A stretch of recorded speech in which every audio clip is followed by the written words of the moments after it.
What's going on, my ASVAB party people? Have you ever had trouble with paragraph comprehension? Knowing what types of questions you might be asked, how to actually sort through the passages, what the clues are, how to operate, strategies to use, right? Very confusing, but I got your back. I'm Anderson, your ASVAB coach. I am an ASVAB coach. I've been an ASVAB coach for about 3 years now almost, and I've been having a great time doing it. If you need any ASVAB help, I'm going to go ahead and just drop my phone number right here. That way, if you like what you see in this video, feel free to shoot me a text. Just include your name, let me know how your ASVAB journey is going so far, and I'm more than happy to help you succeed. I got your back all the way. All right, so with that said, let's go ahead and understand how to tackle this problem here. Well, first things first, with any problem in any subject in the ASVAB, anything at all, start with the question. Know what the objective is. It's like playing a game, but with the game, you get shown everything except the rules. That's not gonna make any sense, right? Start with the rules. What's the objective? How do I win? And so, boom, how we win is right here. What can be inferred from the passage? Right there. You start with the question. What can we infer from the passage? So I'm going to make myself smaller in a moment so you can see everything behind me. I know my big head's in the way, but here's the thing. The main key to paragraph comprehension is this. You need to make sure that you are not using what you know, you're using what the passage gives you. The passage is your source of information, not what you know, not your past, not your experience. What you will state as implied or true or conclusions or main ideas or whatever it is, all of that comes from the passage. I want to make that very clear because I don't want you feeling frustrated. One more time before I continue, it's about what the passage gives you, not about what you know. That mistake has been made so many times. And so I'm going to show you how to handle inferencing factual right now. Take my big old head, get out of the way. What you're going to want to do is this. You are going to read the passage first and then see which one of these here is supported by the passage. If it's not supported, if you cannot find a direct connection of evidence, it's a wrong answer, flat out. So before we continue, if you like the way that we're presenting this information about paragraph comprehension, but you're still feeling frustrated because you don't think that you have enough practice and enough guidance, that's what our program is for. In our program, you're going to get access to our paragraph comprehension bootcamp, which offers over 200 practice questions. That way, you can go ahead and practice the right way and build your confidence up. And on top of that, you're going to get access to over 100 recorded lessons for paragraph comprehension, going through more problems, going through those strategies. That way, you have enough content to take you from where you are to the score that you need. So check the link out in the description of this video. That way you can learn how to stress less, score higher, and get the job you deserve. Let's get back to the video, but don't forget, click that link and see how you can raise your score. So we have to get into that mindset of basically going through the information, using a fine comb and saying, okay, does the passage say this answer? Does it directly support that? Yes, no? No? Bye. What about this one? There's the connection? Yeah, there's the answer. So here we go. What can be inferred? Let's read. Let's go. The first woman to serve in the army, Deborah Sampson, posed as a man in order to enlist in 1781. Interesting. And this is a true story, by the way. She sustained multiple injuries in battle, often treating them herself to avoid detection. She lost consciousness when her identity was finally revealed. So if you want to read it again, you could. Just make sure to, again, it's really important to kind of read not super quick, but not slow either. Just take every sentence in. The first woman to serve in the army, Deborah Sampson, posed as a man in order to enlist in 1781. So what we got from that is a woman posed as a man to join the army back in the day. Cool. She sustained multiple injuries in battle, often treating them herself to avoid detection. So instead of getting medical attention, she basically treated her own wounds so that way she wouldn't get caught. And then lastly, this is basically Mulan. So lastly, she lost consciousness when her identity was finally revealed. So she was asleep, so not conscious, when she was discovered to be a female serving in an all-male army, quote unquote. Okay, so we have a nice little summary of the story. Now what we can do is go through answer choices A, B, C, D, and just simply ask ourselves, is this supported or not supported? So not supported doesn't mean that it's false. Not supported just means that the passage doesn't say it. That's the clear difference. Again, you could have all of these being factual answer choices, factual, but it's about what the passage states as fact. And you know how I'm saying this a million times? This is too important. I'm trying to emphasize how important that is, but here we go. A, Samson was the first person to officially enlist as a woman in the military. Okay, so let's ask ourselves here. Samson was the first person to officially enlist as a woman. So let's ask ourselves, did Samson enlist as a woman? The first woman to serve in the army, Deborah Samson, posed as a man in order to enlist.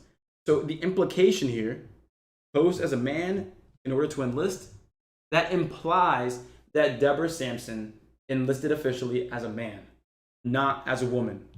So that is false. Not even not supported, that's just wrong. The story tells us one thing, this has a complete other thing, false. Next, B. Samson's gender was not revealed until she sustained battle injuries. Let's see if that's supported. You might be tricked here. Be careful. This is a above average problem here. Be careful because you might be thinking, okay, she lost consciousness when her identity was revealed. Okay. And it says she sustained multiple injuries in battle. And then it says she lost consciousness. But notice how these are two separate sentences. These are two separate sentences. Notice that it says she sustained multiple injuries in battle, often treating them herself. Then she lost consciousness when her identity was finally revealed. It doesn't say how she lost consciousness. It doesn't directly say because of the battle injuries, she lost consciousness. Because if that was the case, then B would be the answer. But we don't see that.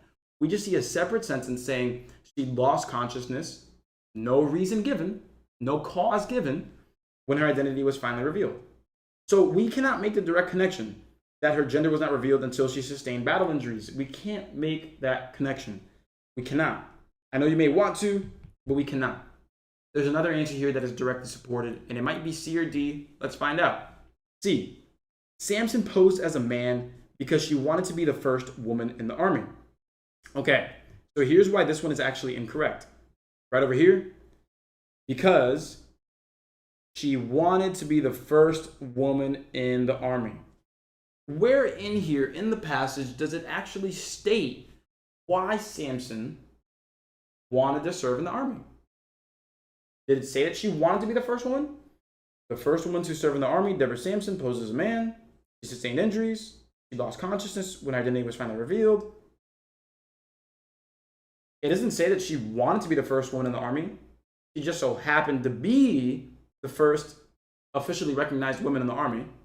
But it doesn't say that she wanted to be the first woman in the army.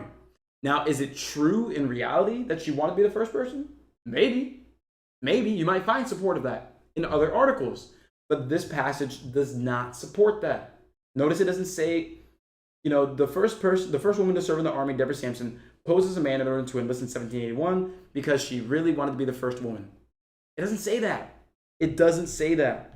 See, by. It has to say it or imply it or clue to it. And just like you're watching this video for free here on YouTube, I got more free materials for you, my ASVAB party people. We've got a free practice test that comes with video solutions so you can learn from every single mistake and identify those topics that you need to crush and work on. And on top of that, you can get a free class with me on Zoom once a week. And so that's all included in my free practice test with my free class included. Click that link in this video or in the description, sign up, keep learning for free, and keep raising your score. I'm proud of you. Let's keep working hard, and let's get back to the problem. D is the correct answer, and here's why. D is correct, and here's why again. Samson would not have been able to enlist in the army unless he was a man.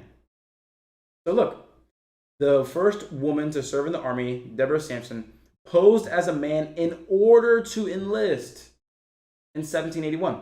What does that imply? Well, if she has to pose as a man and she's a woman to do something, the implication is that a woman cannot do this legally. I'm not saying physically, like, yes, women are awesome, they're better than men in many ways, but in terms of the passage here, the legality of joining as a woman at that time in 1781 was not legal, wasn't able to be done. That's the implication. She posed as a man to enlist because women weren't allowed to. That's the implication. The implication is that women weren't able to serve, so she wasn't able to serve unless she was a man. And that's why she changed her identity to do it, and that's why D is the answer.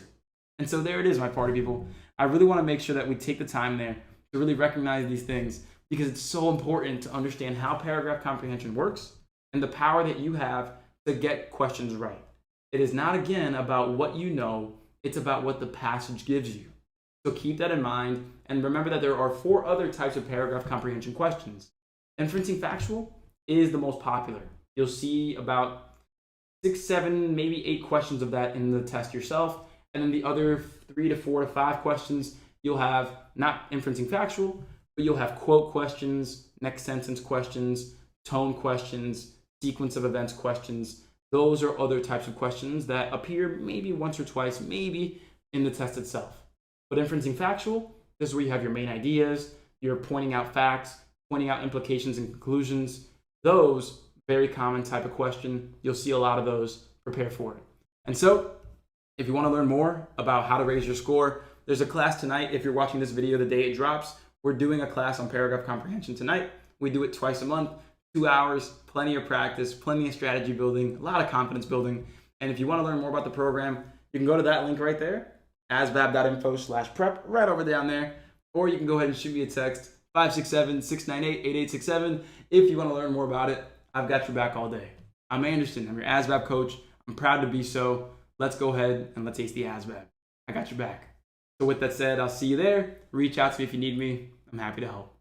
And as always, my party people, thanks for watching. You can subscribe with that button right there, and you can also see a link to a video just like this one right up there. But most importantly, if you want the program and you want to raise your score the right way, every step of the way with my support, there's that link at the bottom left. Go ahead, click that link, watch the video on how the program works, subscribe, and raise your score.